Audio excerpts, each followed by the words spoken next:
नमस्कार, market times TV में आपका स्वागत है। मैं हूं सुरेश मनचंदा और आप देख रहे हैं कमोडिटी बोर्डरूम।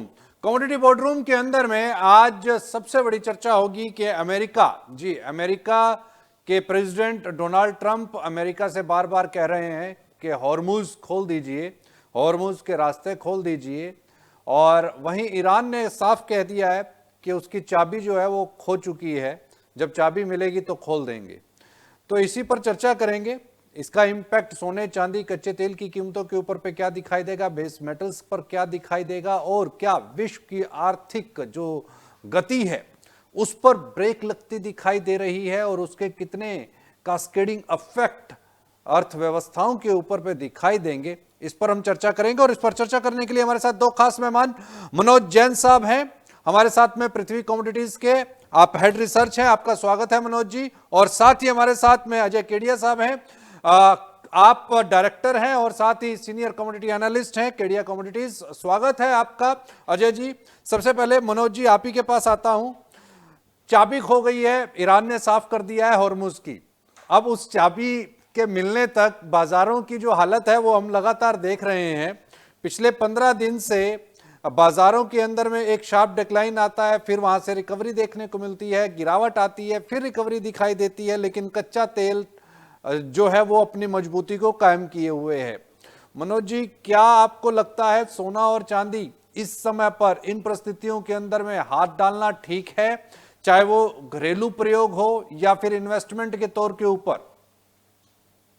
नमस्कार सुरेश जी, सबसे पहले तो धन्यवाद शो में बुलाने के लिए। बिल्कुल, जहां तक सोने और चांदी का सवाल है तो हम देख रहे हैं कि जब से यूएस और ईरान की वॉर की शुरुआत हुई थी 28 फरवरी से, उसके बाद से यहाँ पे कीमतों में लगातार ऊपरी लेवल्स पर मुनाफा वसूली जो है देखने को मिली है।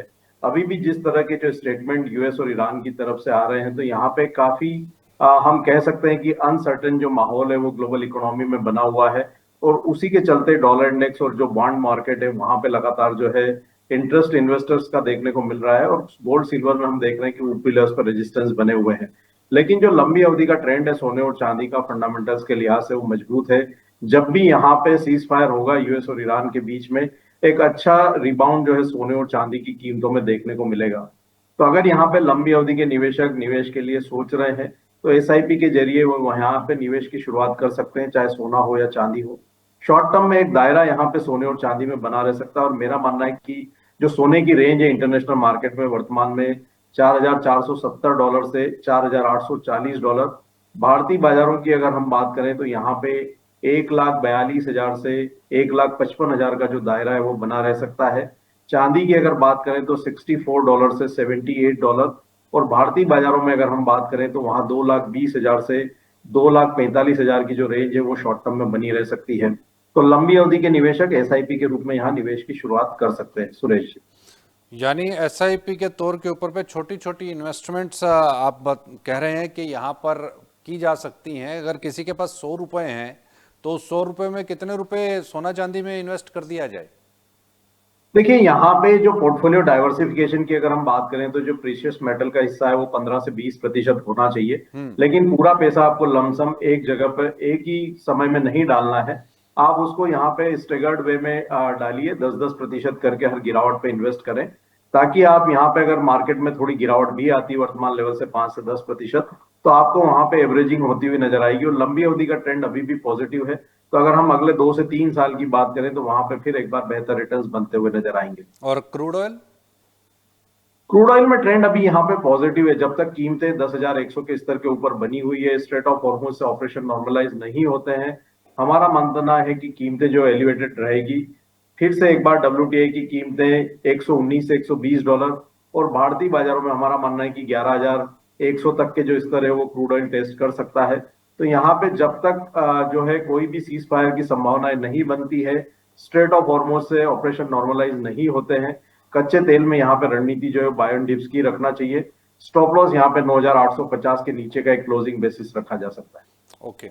अजय जी, सोना और चांदी बार बार डेडलाइंस आ जाती हैं। ट्रंप साहब ने एक बार फिर से डेडलाइन दे दी है, 24 घंटे की डेडलाइन है ईरान के पास में, और वो हॉर्मुज का रास्ता खोल दे। हॉर्मुज का रास्ता खुलते ही क्या सोने और चांदी के अंदर में निवेश का भी रास्ता खुल जाएगा क्या? क्या आपको लगता है कि अब दुनिया जो है, चूंकि हमने पिछले हफ्ते भी ये डिस्कस किया था कि रशिया ने जिस तरीके से गोल्ड की सेलिंग की है उसके सेंट्रल बैंक ने, और जो मिडल ईस्ट कंट्री के अंदर में नुकसान हुआ है, अगर हम देखें तो भले ही भारत जैसे देश डायरेक्टली कहीं पर भी इन्वॉल्व नहीं है इस युद्ध के अंदर में, लेकिन करीब करीब 30 से 50 लाख करोड़ रुपए का जो कैपिटल जो है वो मार्केट से वाइप आउट होता हुआ दिखाई दिया है। तो इसको किस नज़र से देखा जाए, चाहे वो शेयर बाजार हो, चाहे कमोडिटी के बाजार हो, यहाँ पर इन्वेस्टर ने खोया ही खोया है। तो अब क्या लगता है कि जब तक हॉर्मूज का दरवाजा नहीं खुलता तब तक क्या भारतीय इन्वेस्टर खोता ही रहेगा क्या? नमस्कार। देखिए सुरेश जी, बिल्कुल आपने, ये ऐसा हो गया कि ये किस्मत का दरवाजा जैसा हो गया है, हॉर्मूज का दरवाजा। देखिए इंडिया ने अपने आप को इंसुलेट करने की बहुत अच्छी कोशिश की। हमने रशिया या बाकी कंट्री से भी तेल आयात कर ही रहे हैं, और ठीक है, प्राइजेस में अभी भी आप देखोगे पेट्रोल डीजल पे उतना इम्पैक्ट नहीं पड़ा, बैलेंसिंग अच्छी चल रही है। बट जितनी समय लंबा ये चलेगा युद्ध और स्टेट ऑफ हॉर्मूज बंद रहेगा, तब तक ग्लोबल मार्केट अच्छोती नहीं है, कहीं ना कहीं सब पे इम्पैक्ट पड़ता हुआ दिखाई देगा। साथ में हमने देखा डोनाल्ड ट्रंप के जो अल्टीमेटम है उसका कहीं ना कहीं ईरान पे कोई भी फर्क नहीं पड़ रहा है। आप ये देखिए, जैसे हमने मार्च में ये युद्ध स्टार्ट हुआ, कंटिन्यू यूएस कोशिश कर रहा है कि हम बात करें और उसको सॉल्व करें, बट अब ईरान उस मोड में दिख भी नहीं रहा है। इनफैक्ट अभी लास्ट 2-3 दिन में मैंने जो न्यूज देखी है कि जो विमान गिराए गए हैं, जो टारगेट इन्होंने किए हैं, ये दर्शाता है कि कहीं ना कहीं कि हम ईरान जो है वो इस युद्ध के लिए बिल्कुल तैयार बैठा हुआ है, और अभी भी बोल रहे हैं कि अगर आप ग्राउंड इन्वेंशन भी करते हैं तो we are prepared for that. तो आई थिंक उसी के चलते आप देखिए दुबई रियलिटी इंडेक्स जो मैं रेगुलर ट्रैक करता हूँ, वहां पे कोई भी तेजी नहीं आई है अभी भी मार्केट में। उसमें तेजी मतलब जंपी सॉरी फॉल ही कंटिन्यू दिखा रहा है। और कच्चे तेल में भी मुझे लगता है कि जो ओपेक की बैठक से निकल कर आया है वो तो है कि देखो प्रोडक्शन तो कंटिन्यू बना हुआ है, लेकिन ओवरऑल मुझे लगता है कि शॉर्टेजेस जो है वो सप्लाई को लेकर है, जो 125 से $130 तक का लेवल दिखा देगी। एंड उसी के चलते सोने चांदी में भी दबाव है, क्योंकि प्रॉपर्टी टूट रहा है, क्रिप्टो टूट रहा है, इक्विटी टूट रही है, करेंसी टूट रही है। तो ये सब में जो गिरावट जो चल रही है उसके लिए मुझे लगता है टेम्पररी, मैं वर्ड यूज कर रहा हूँ टेम्पररी, महीना 1.5 महीना सोने और चांदी में भी दबाव रहेगा। ध्यान रख लेना 4100 का लेवल अगर टूटता है तो 3400-3500 तक का एक बार लेवल मिलेगा, वो लेने के लिए सबसे बेहतरीन मौका रहेगा। क्योंकि ये चीज हमने 2022 में भी देखी थी, जब मार्च में रशिया यूक्रेन वॉर स्टार्ट हुआ था। तो आप देख लीजिए अप्रैल मई जून जुलाई अगस्त सितंबर तक मार्केट 6 महीने तक मार्केट मंदी में था, और अक्टूबर 2022 से मार्केट जो चलना चालू हुआ, हमने $1600 से $5600 का हाई लगते हुए देखा। तो मुझे लगता है 2-4 महीना शांत रहेगा, सस्ता मिलेगा। चांदी में मुझे $50 तक का लेवल, और सोने में लगता है कि 41 का जो लेवल अभी तो टच किया ही था, लेकिन उसके नीचे जाता है तो एक बार 3400-3500 मिलेगा। बट हालांकि डोमेस्टिक मार्केट में रुपए की जो गिरावट है ये कहीं ना कहीं प्राइजेस को थोड़ा सा एलिवेटेड रखेगा। बट थोड़ा सा वेट कीजिए, मिलेगा मौका, लेके चलेंगे लॉन्ग टर्म के लिए। ओके। और अगर इसके साथ में बेस मेटल्स की बात करें अजय जी, तो बेस मेटल्स को लेकर के क्या लगता है? हालांकि अगर ओवरऑल देखें तो क्या ये हार्मोज की चाबी जो है वो भारत को नहीं मिलती हुई दिखाई दे रही? क्या भारत के पास नहीं है क्या इसकी कोई चाबी कि दोनों के अंदर में सीज फायर लेकर के आया जाए? क्योंकि ट्रंप साहब बोलते रहते हैं कि भाई हमने भारत और पाकिस्तान के अंदर में सीज फायर कराया, इतनी जानें बचा दी, लेकिन क्या इसकी चाबी शांति की जो है वो भारत के पास से होकर के नहीं निकल रही क्या? मुझे लगता है भारत के पास चाबी ऑलरेडी है। अगर आप देखेंगे रशिया के साथ हमारे रिलेशन, यूक्रेन के साथ हमारे रिलेशन, ईरान के साथ रिलेशन, तो ये बहुत मायने रखता है। जब हमने देखा रशिया यूक्रेन का वॉर चल रहा था, तब हम रशिया से भी सामान ले रहे थे और यूक्रेन से भी सामान लेकर उसको बेच भी रहे थे। और आज भी ऐसा सीन है कि जो भी वहां से ऑयल निकला भी है वो चाइना और इंडिया, इनके थ्रू निकला। तो एज ऑफ नाउ चाबी हमारे पास ही है। बट आप ये देखिए, मैं सबको ये बोलता हूँ कि आज कितने भी अच्छे रिलेशन हो, चाहे रशिया से हो चाहे ईरान से हो, लेकिन देखो आपको कच्चा तेल जो मिलेगा वो मार्केट भाव से ही मिलेगा। ठीक है, डिस्काउंट मिल जाएगा थोड़ा, सैंक्शंस लगे हुए इन दोनों कंट्रीज पे, जो पास्ट में भी हमने देखा है। लेकिन जब वो $60 पे मिल रहे थे, अब 110 पे मिल रहे हैं, तो कहीं ना कहीं उसका हमें इम्पैक्ट पड़ ही रहा है। और उसी के चलते आज हमारा जो फॉरेक्स रिजर्व है वो 700 बिलियन के नीचे लुढ़कता हुआ दिखाई दे रहा है। रुपए के अंदर भारी गिरावट है। हालांकि आरबीआई बहुत ही ज्यादा इंटरवेंट करने की कोशिश भी कर रही है, but we are heading towards 96, 96.50। क्योंकि धीरे धीरे जितना ज्यादा ही लंबा युद्ध चलेगा कहीं ना कहीं कंसर्न रहेगा। और इस बार सबसे ज्यादा कंसर्न मुझे दिखता है वो नेचुरल गैस के ऊपर है, और साथ में हम बोल सकते हैं फर्टिलाइजर्स को लेकर, क्योंकि इस बार मौसम भी ऐसा है कि पानी कम रहेगा। एक्सटेंडेड अगर हम बोले तो समर्स हमारे एक्सटेंडेड रहने वाले हैं जो आईएमडी के नए अपडेट्स के अनुसार है। तो मुझे लगता है यहाँ पे हम एग्री कमोडिटी पे भी इम्पैक्ट देखेंगे। बेस मेटल पे देखिए मुझे लॉन्ग टर्म व्यू बहुत अच्छा तेजी का दिखता है, बट टाइमिंग अगर आप देखोगे तो इन्फ्लेशन की वजह से जो मैन्युफैक्चरिंग के नंबर है वो थोड़े डिस्टर्ब है। इसके लिए हो सकता है टेम्पररी हम कॉपर, जिंक और एल्यूमिनियम में थोड़ा दबाव या रेंज बाउंड देखें। बट जैसी चीजें सुधरती है तो सबसे पहले आप देखेंगे कि एल्यूमिनियम में बड़ी तेजी आएगी जो 380-85 का लेवल दिखा देगी। कॉपर है फिर से आपको 1250-1300 का लेवल दिखेगा। जिंक के अंदर भी हम देखेंगे 350-360 तक का लेवल है। तो ओवरऑल बेस मेटल ठीक है, लेना है, लेकिन अभी थोड़ा सा जो अनसर्टेनिटी बना हुआ है तो कंसोलिडेशन है। जितना ज्यादा कंसोलिडेशन उतनी बड़ी तेजी हम आगे देखेंगे, क्योंकि इकोनॉमी को तो आगे बढ़ना ही है।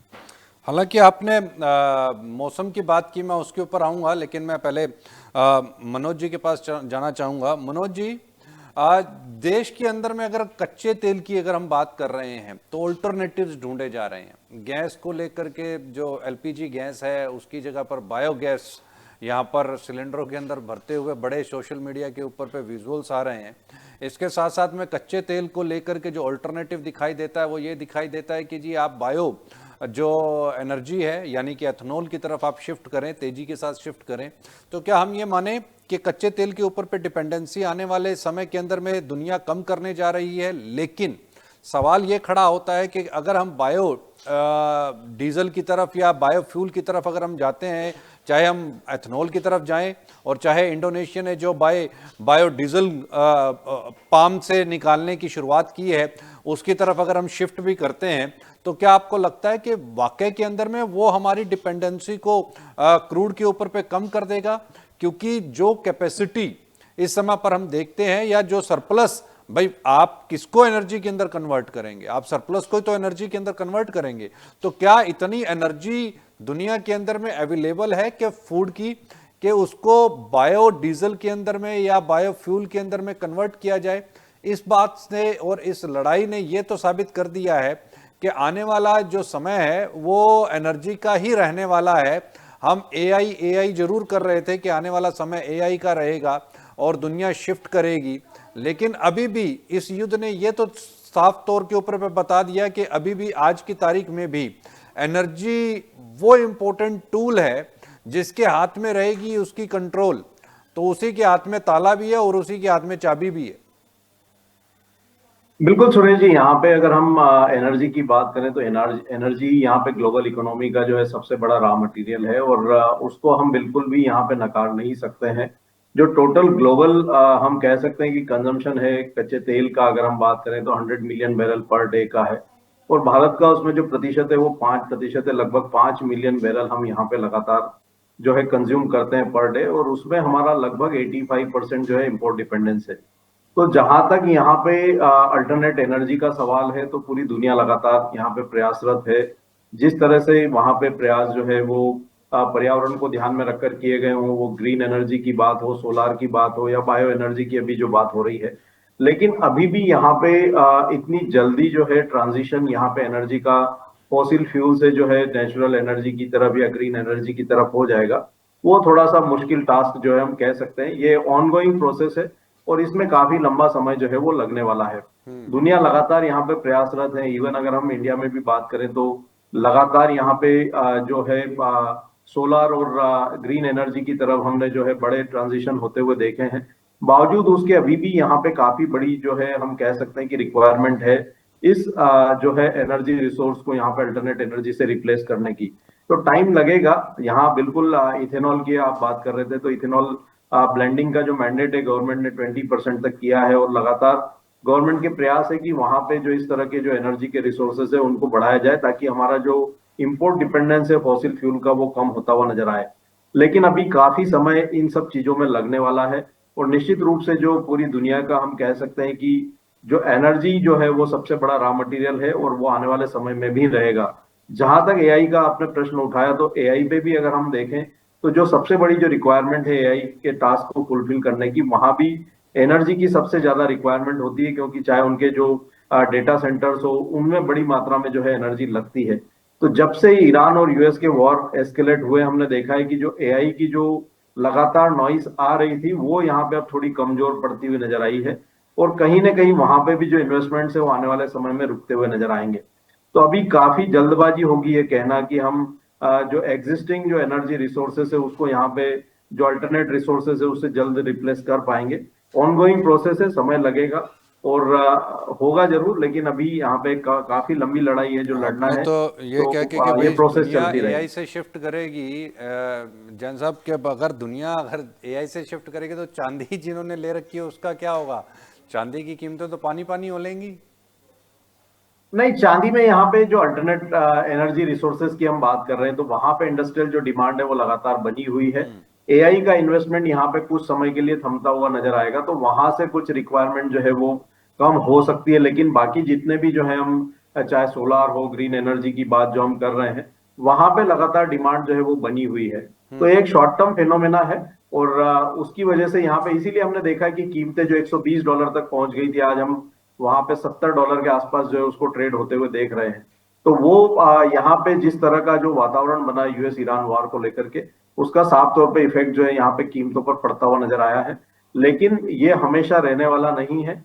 हो सकता है कि अगले 2 से 3 महीने में हम यहाँ पे चीजें जो है वो ईज आउट होते हुए देखें और फिर से यहाँ पे जो जितनी भी जो कमोडिटीज है वो अपने फंडामेंटल पे लौटती हुई नजर आई।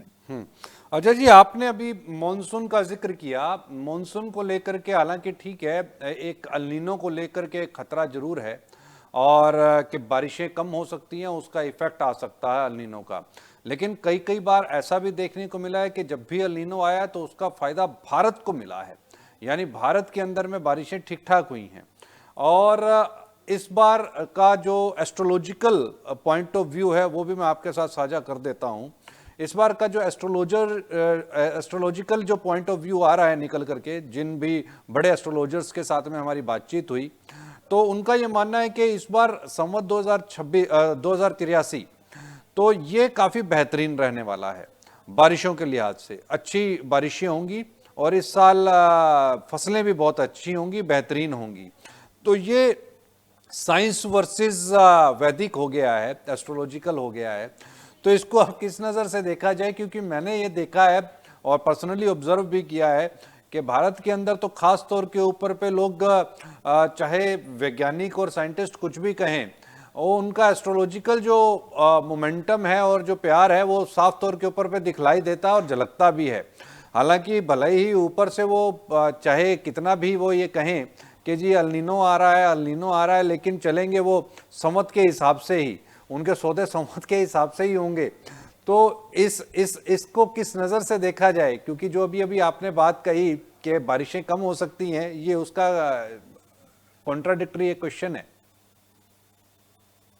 देखिए सूरज जी, बात बराबर है आपकी, सब जगह सब चलता है, but being a SEBI registered, तो हम जो गवर्नमेंट रिपोर्ट या रिकग्नाइज्ड रिपोर्ट है उसी पे हम फॉलो करते हैं। नहीं तो तो सेबी इस तो वक्त पूजा तो सेबी भी करती आईएमडी जो होगी, कहती है, उनके आईएमडी ऑफिशियल्स भी बताती है करते कि होंगे। 62% की पॉसिबिलिटी है कि हम एलिनो इमर्ज होते हुए देखेंगे, जो जून से अगस्त के बीच में है, ओके। जिसकी 62% की प्रोबेबिलिटी का मतलब है जो हमारे समर रहेंगे वो थोड़े से और डीप और थोड़े से लंबे रहेंगे। लेकिन जैसे हम अगस्त और अक्टूबर का विंडो ओपन होता है, वहां पे 80% की पॉसिबिलिटी है।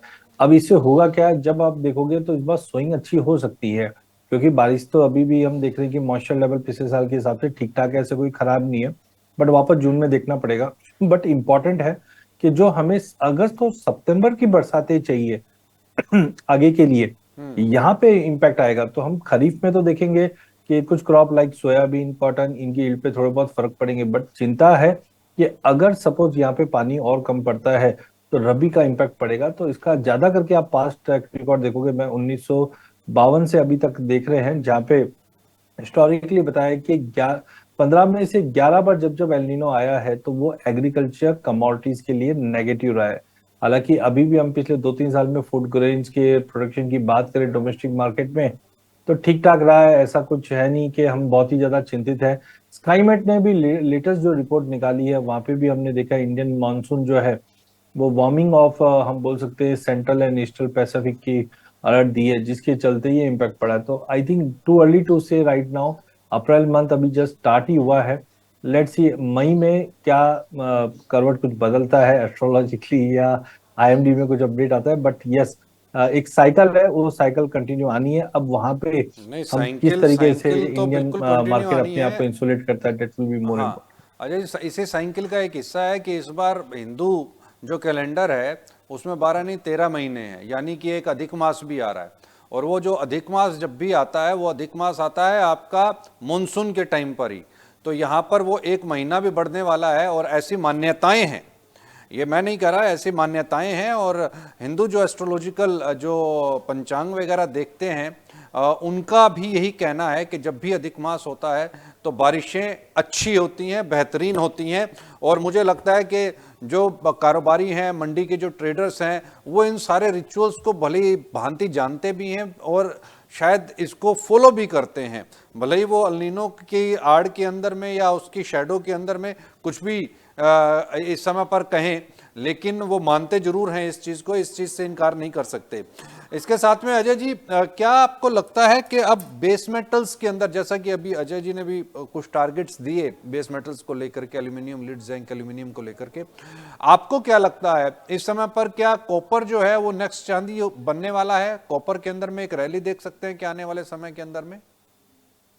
शॉर्ट टर्म में मेरा मानना है सुरेश जी कि यहाँ पे जो इंडस्ट्रियल मेटल्स, स्पेशली अगर कॉपर की बात करें, तो थोड़ा सा दायरे में बना रहेगा जब तक यहाँ पे स्ट्रेट ऑफ हॉर्मुज से ऑपरेशन नॉर्मलाइज नहीं होते हैं और कच्चे तेल की कीमतें निचले स्तरों पर नहीं आती है। यहाँ पे कॉपर में थोड़ा प्रेशर रहेगा क्योंकि इंडस्ट्रियल डिमांड जो है वो थोड़ी प्रभावित होती हुई नजर आ रही है। तो हमारा मानना है कि शॉर्ट टर्म में जो रेंज है वो एक यहाँ पे 1110 से 1200 की जो है वो बनी रह सकती है अगर हम कॉपर की बात करें। अगर यहाँ पे कच्चे तेल की कीमतें कूल ऑफ होती है तो फिर उसका सबसे ज्यादा जो सपोर्ट है वो कॉपर को मिलता हुआ नजर आएगा। ओके। लेकिन यहाँ पे एल्यूमिनियम जो है वर्तमान में बेहतर एक बेट बना हुआ है। हम देख रहे हैं कि वहां पे उत्पादन प्रभावित होते हुए नजर आए हैं, सप्लाई कंसर्न्स है, और एक कॉपर के अल्टरनेट के रूप में भी यहाँ पे एल्यूमिनियम को जो है सपोर्ट लगातार बने हुए हैं। तो एल्यूमिनियम बेहतर बेट लगता है। यहाँ पे 350-51 के स्तर के आसपास इसमें बाय की रणनीति बनाई जा सकती है 362 के लक्ष्य के लिए। और यहाँ पे स्टॉप लॉस जो 346 के अराउंड रखना चाहिए। ओवरऑल बेस मेटल पैक में भी एल्यूमिनियम यहाँ पे सबसे मजबूत जो है वो काउंटर नजर आता है। चूंकि हफ्ते की शुरुआत हुई है अजय जी, चलते चलते आपसे जानना चाहूंगा, आज अगर किसी को कोई सौदा इनिशिएट करना हो तो कौन सी कमोडिटी आपको बेस्ट नजर आती है, चाहे वो टर्मिनल की अगर हम बात करें या फिर फिजिकल मार्केट की अगर हम बात करें? देखिए फिजिकल में पहले हम एग्री कमोडिटी की बात चल रही थी, उसी पे ले लेते हैं, जहाँ पे मुझे लगता है कि धनिया धनिया ने 13,000 का लेवल आज ब्रीच किया है और फंडामेंटली बहुत स्ट्रांग कमोडिटी है। मैंने 2-4 सेशंस बीच में हुए भी थे, FISS के हुए थे, रास के हुए थे, वहां पे भी मैंने बताया था कि मुझे कम से कम ये 16-16.5 की कमोडिटी लगती है। तो अभी भी मुझे लगता है धनिया लेके चलना चाहिए। दूसरी कमोडिटी है गवार। गवार में हमने 5800 का लेवल छुआ है, थोड़ा बहुत करेक्शन आ भी जाए, बट ओवरऑल ये दो कमोडिटी एग्री में अच्छी लगती है। वहीं अगर आज इंट्राडे के प्रोस्पेक्टिव से अगर हम बात करें तो मुझे लगता है सोने और चांदी में कंटिन्यू दबाव रहेगा एंड उसी के चलते आज प्राइजेस के अंदर थोड़ा भी बाउंस आता है। करीबन 1,50,500 के करीब बेच के चलिए, 1,51,500 का स्टॉप लॉस लगाइए, 1,48,000 तक का लेवल गोल्ड में मिल जाएगा। वहीं अगर चांदी की अगर बात करें तो चांदी में भी मुझे लगता है 2,33,000 के करीब आता है, बेच के चलिए, 2,35 का स्टॉप लॉस लगाइए, 2,28 तक के लेवल मिलेंगे। तो सोनी चांदी में थोड़ी भी उछाल मिलती है तो वहां पे बिकवाली करके चलना चाहिए। ओके। मनोज जी, आपके अकॉर्डिंगली हफ्ते की शुरुआत कहां से की जाए? देखिए यहाँ पे एग्री बेट पे निश्चित रूप से धनिया सबसे बेहतर काउंटर है। फंडामेंटल काफी मजबूत है, 13,000 के स्तर यहाँ पे ब्रेक हुए हैं। आगे भी यहाँ पे एक मजबूती की संभावना जो है नजर आती है। तो हमारा मानना है कि धनिया में 12,800 के स्तर पे बाय करके चलना चाहिए। स्टॉप लॉस यहाँ पे 12,300 के आसपास का रखना चाहिए। इस सप्ताह के लिए जो लक्ष्य है वो वहां पे 14,000 तक के रखे जा सकते हैं। वहीं अगर नॉन एग्री की हम बात करें तो कच्चा तेल अभी भी यहाँ पे मजबूत काउंटर है। 10,100 के स्तर पे यहाँ पे डिप्स में बाय करना चाहिए 9,640 के स्टॉप लॉस से, और टारगेट वहां पे 10,900 तक के रखे जा सकते। बहुत बहुत धन्यवाद आप दोनों ही खास मेहमानों का इस चर्चा में जुड़े रहने के लिए, आपका बहुत बहुत धन्यवाद। तो जैसे कि धनिया यहाँ पर दोनों ही गेस्ट ने बताया कि यहाँ पर मोमेंटम दिखाई देता है, हॉट पिक है और इसके साथ में अगर हम यहाँ पर बात करें कच्चे तेल की, तो कच्चा तेल भी यहाँ पर मोमेंटम लेता हुआ दिखाई दे रहा है। अजय जी के मुताबिक यहाँ पर ग्वार भी एक अच्छी पिक है, ग्वार में भी मोमेंटम बना है, 5800 रुपए के लेवल्स दिखाई दिए हैं और ये आगे बढ़ते हुए दिखाई दे रहे हैं। बहरहाल कम्युनिटी बोर्डरूम के अंदर में फिलहाल के लिए इतना ही, लेकिन आप कहीं मत जाएं, आप देखते रहें मार्केट टाइम्स टीवी, क्योंकि इसी तरह की खबरों का सिलसिला बदस्तूर जारी है। कल फिर मुलाकात होगी ठीक 11 बजे।